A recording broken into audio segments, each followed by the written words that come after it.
कहानी एक ऐसी लेडी टीचर की जो अपने एक स्टूडेंट के प्यार में पड़ जाती है और उसे पाने के लिए वो किसी भी हद तक जा सकती है। ये स्टूडेंट इस टीचर को बिल्कुल भी पसंद नहीं करता है क्योंकि इसकी ऑलरेडी एक गर्लफ्रेंड है। लेकिन ये लेडी टीचर इस लड़के को अपने वश में करने के लिए क्या क्या दावपेच खेलती है, चलिए देखते हैं। तो कहानी की शुरुआत होती है एक प्यारी सी स्टूडेंट जेमी को दिखाते हुए, जो अपनी क्लास टीचर को एक गिफ्ट देती है क्योंकि आज उनका कॉलेज में आखिरी दिन था। जेमी टीचर से पूछती है कि आपकी जगह अब कौन यहाँ पे आने वाला है। इस पर वो उसे बताती है कि अब तुम सभी बच्चों को पढ़ाने के लिए टीचर मॉली आने वाली है, जो कि बहुत ही इंटेलिजेंट और काफी अच्छी है। अभी ये दोनों बात कर ही रही होती है कि इतने में ही यहाँ मॉली भी आ जाती है, जिसे प्रिंसिपल पूरा कॉलेज दिखाती है। तभी मॉली की नजर ग्राउंड में खेल रहे एक लड़के डैनी पर पड़ती है, जिसे देखते ही वो उस पर फिदा हो जाती है। लेकिन वो ये नहीं जानती थी कि डैनी जेमी का बॉयफ्रेंड है और ये दोनों एक ही क्लास में पढ़ते हैं। इसके बाद हम डैनी को जेमी के साथ देखते हैं, जहाँ ये दोनों अपनी आने वाली रिलेशनशिप एनिवर्सरी को लेकर काफी एक्साइटेड थे क्योंकि इस दिन ये दोनों पहली बार इंटीमेट होने वाले थे।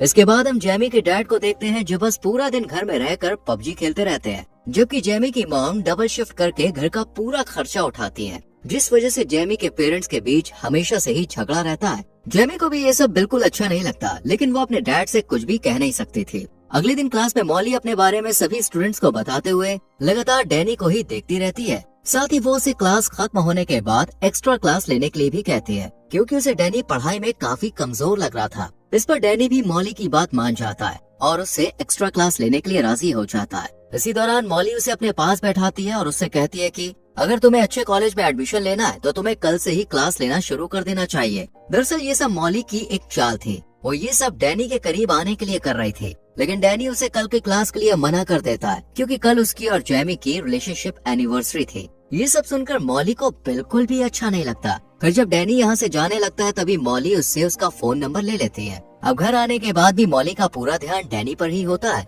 और अब वो सोचने लगती है कि आखिर कैसे जेमी और डैनी को अलग किया जाए। तभी उसके दिमाग में एक आइडिया आता है और वो अगले दिन जानबूझकर जेमी को असाइनमेंट में C ग्रेड देती है, जिसे देखकर जेमी को बहुत बुरा लगता है। अब वो क्लास खत्म होने के बाद मॉली के पास जाती है और उससे कहती है कि मैं एक मिडिल क्लास फैमिली से हूँ और मुझे अच्छी यूनिवर्सिटी में एडमिशन लेने के लिए अच्छे ग्रेड्स की जरूरत होगी ताकि मुझे अच्छी स्कॉलरशिप मिल सके।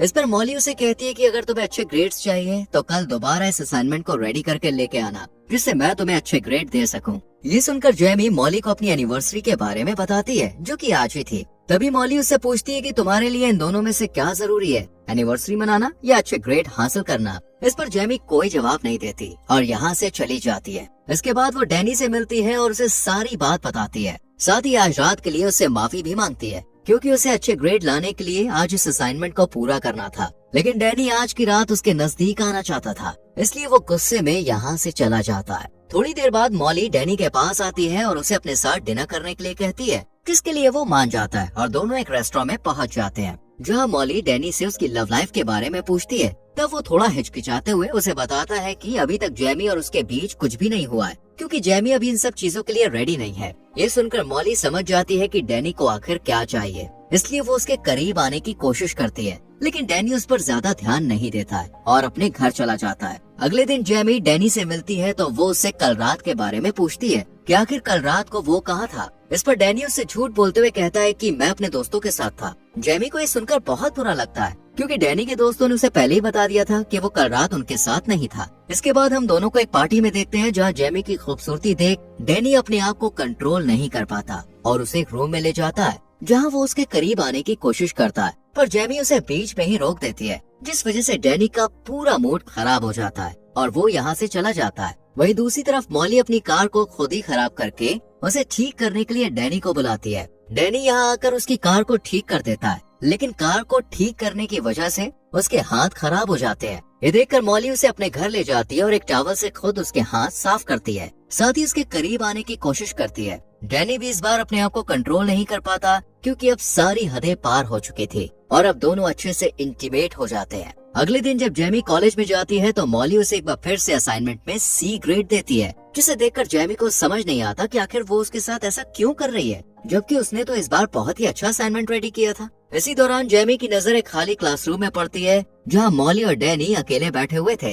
ये देखने के बाद जेमी को अब डैनी पर शक होने लगता है, इसलिए वो क्लास खत्म होने के बाद उसका पीछा करती है और देखती है कि डैनी मॉली के घर जा रहा है। और जैसे ही वो घर के अंदर चला जाता है, जेमी खिड़की की मदद से अंदर झांकने की कोशिश करती है, जहाँ उसे मॉली और डैनी एक दूसरे को किस करते हुए दिखाई देते हैं। अब जेमी समझ चुकी थी कि डैनी उसे धोखा दे रहा है, इसलिए वो रोते हुए वहाँ से चली जाती है। लेकिन उसे जाते हुए डैनी देख लेता है और उसके पीछे जाने लगता है। हालांकि मॉली उसे रोकने की कोशिश करती है, लेकिन वो नहीं रुकता और जेमी के पास पहुंचकर उसे माफी मांगने लगता है। साथ ही अगली बार ऐसा कुछ न करने का वादा भी करता है। ये सुनकर जेमी भी उसे माफ कर देती है, जिसके बाद रात में डैनी के पास मॉली का मैसेज आता है, लेकिन वो उसका रिप्लाई नहीं करता और अगले दिन कॉलेज में भी उसे पूरी तरह से इग्नोर करता है। खुद को इग्नोर होता देख मॉली अब काफी परेशान हो जाती है और वो समझ जाती है कि जरूर जेमी को इन दोनों के बारे में पता चल गया है, इसलिए वो अच्छा बनने के लिए जेमी को आज A ग्रेड देती है। इस पर जेमी उसे कहती है कि तुम ये मत समझना कि A ग्रेड मिलने की वजह से मैं तुम्हें माफ कर दूंगी।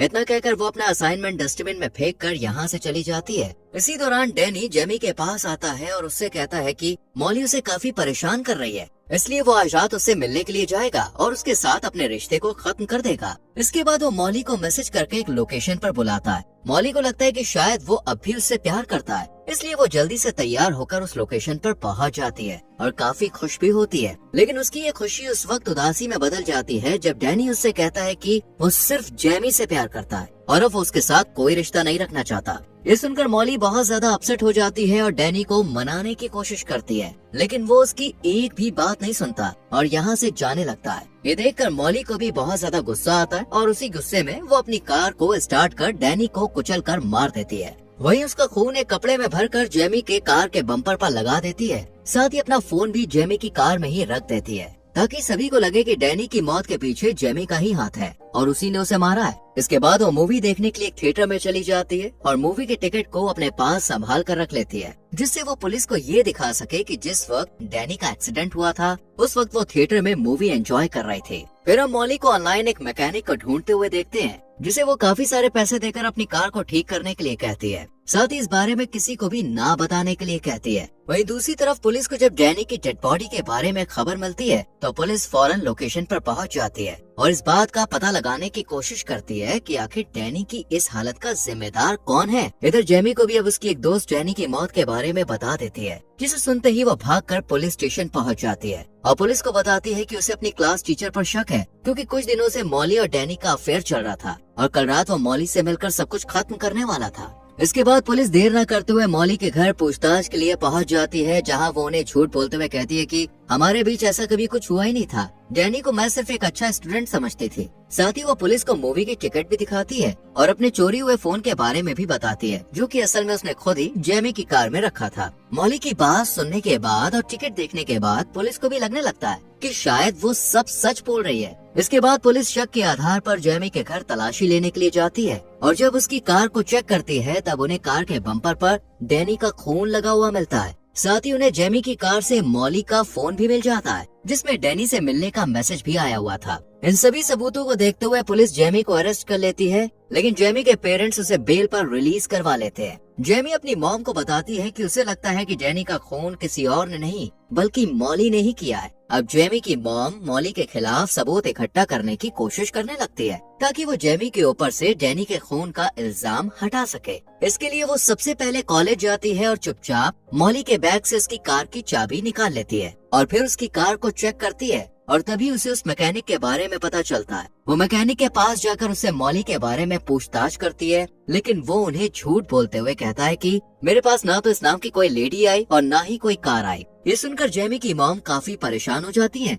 और वो उदास होकर यहाँ से जाने लगती है कि तभी उनके पास मैकेनिक की एक एम्प्लॉय आती है और सारा सच बता देती है कि किस तरह मॉली ने काफी सारे पैसे देकर अपनी कार को ठीक कराया है। जेमी की मॉम जब उसे पुलिस के सामने यही सच बताने के लिए कहती है तो वो इसके लिए मना कर देती है, क्योंकि मैकेनिक उसे जॉब से निकाल देता और ये जॉब उसके लिए बहुत जरूरी थी। इसके बाद जेमी की मॉम घर आकर अपने हस्बैंड से इस बात को शेयर करती है और जेमी भी चुपचाप उनकी बातें सुन लेती है और वो अपनी मॉम से मॉली के घर जाने के लिए कहती है, पर वो उसे मना कर देती है क्योंकि उसके पैर में ट्रैकर लगा हुआ था जो कि पुलिस ने लगाया था, जिससे जेमी कहीं भाग न सके।